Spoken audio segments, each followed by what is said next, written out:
மருதாணி வைக்க யாருக்கு தாங்க பிடிக்காது? சின்னவங்கலேருந்து பெரியவங்க வரைக்கும் மருதாணி வைக்க ரொம்பவே விரும்புவாங்க.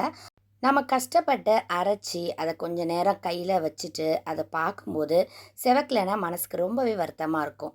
நான் சொல்ற மெத்தட்ல நீங்க அரைச்சி வச்சு பாருங்க. சூப்பரா செக்க செவேன்னு உங்க கைகள்லாம் செவந்திருக்கும்.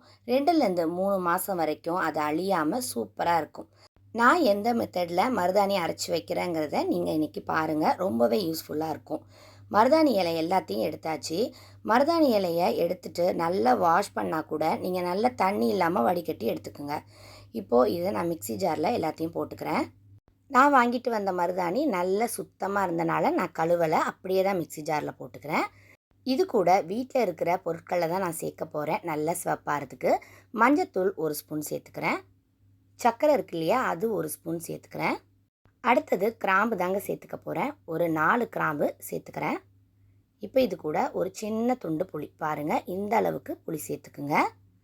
இப்போ கொஞ்சமாக ஒரு 1/4 கிளாஸ் தண்ணி ஊற்றி ஃபஸ்ட்டு நான் அரைச்சிக்கிறேன். எடுத்த உடனேயே நிறைய தண்ணி ஊற்றி அரைச்சிடாதீங்க. கொஞ்சமாக தண்ணி ஊற்றி ஃபஸ்ட்டு அரைச்சிட்டு வந்துட்டேன். இப்போ இது கூட கூட கொஞ்சம் ஒரு 1/4 கிளாஸ் தண்ணி ஊற்றிக்கிறேன்.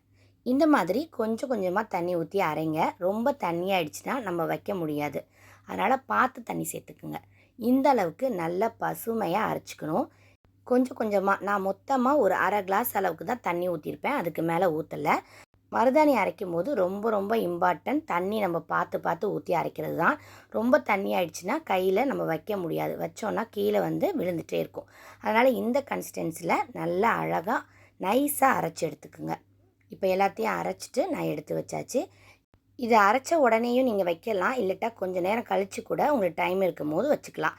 1 ஹவர் கழித்து நீங்கள் வச்சா கூட உங்கள் கைகள்லாம் நல்லா செவந்து நல்லாவே இருக்கும். அரைச்சதுலேயே என் கையை பாருங்கள் எந்த அளவுக்கு செவந்திருக்கு. நான் ஃபுல்லாக வச்சுட்டு காட்டுறேன். கையில் எந்த டிசைன் வச்சாலும் நம்ம பாரம்பரியமாக வைக்கக்கூடிய டிசைன் இது தாங்க. பார்க்குறதுக்கும் அழகாக இருக்கும். இது செவந்ததுக்கப்புறம் பாருங்கள் கைகள்லாம் ரொம்பவே அழகாக இருக்கும்.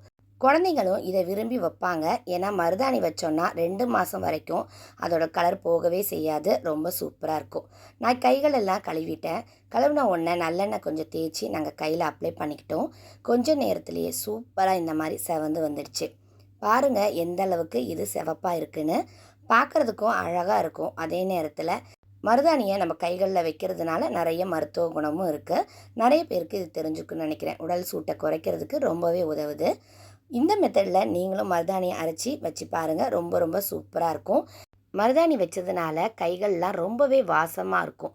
எத்தனை பேருக்கு மருதாணி வைக்கிறது பிடிக்கும்னு நீங்கள் கமெண்ட் பாக்ஸில் கமெண்ட் பண்ணுங்கள். வீட்டில் இருக்க பொருளை வச்சே சிவக்கவே சிவக்காதுன்னு நினைக்கிற மருதாணி இலையை கூட இந்த மெத்தடில் அரைச்சி வச்சு பாருங்கள். சூப்பராக செவந்து வருங்க. இந்த வீடியோ ரொம்பவே உங்களுக்கு யூஸ்ஃபுல்லாக இருக்கும்னு நினைக்கிறேன். இந்த வீடியோ பிடிச்சிருந்தா லைக் பண்ணுங்கள். உங்கள் ஃப்ரெண்ட்ஸ் அண்ட் ஃபேமிலிக்கு ஷேர் பண்ணுங்கள். புதுசாக இந்த வீடியோ பார்த்துட்ருக்கீங்களா? பிடிச்சிருந்தா லைக் பண்ணிவிட்டு சப்ஸ்கிரைப் பண்ணுங்கள். தேங்க்யூ.